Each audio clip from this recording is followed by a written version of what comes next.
It's G from Made in Moray. I have the pleasure today of time with Simon Cotton from Johnson's of Elgin. Now, I know from a little bit of background work that Johnson's have a very special approach to their employee appraisals. Can you tell us a little bit more about that? So we got rid of appraisals completely. Now, I've had previous bad experience of appraisals, and I could see that in Johnson's, as in most other companies, become a little bit of a paper exercise if you're not careful. They become about judging. Are you bad? Are you perfect? And if you're perfect, what do you do with that? Because actually, if you're perfect, you're saying you can't improve. And if you're lousy, well, what do you do with that?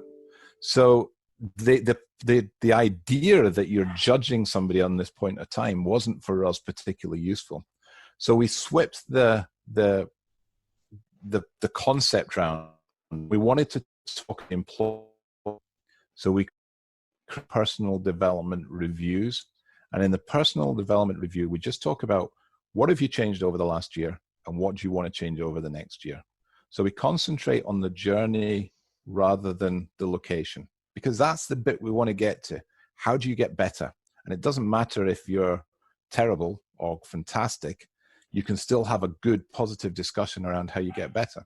And that goes for everyone. For me, that goes for the guy on the shop floor.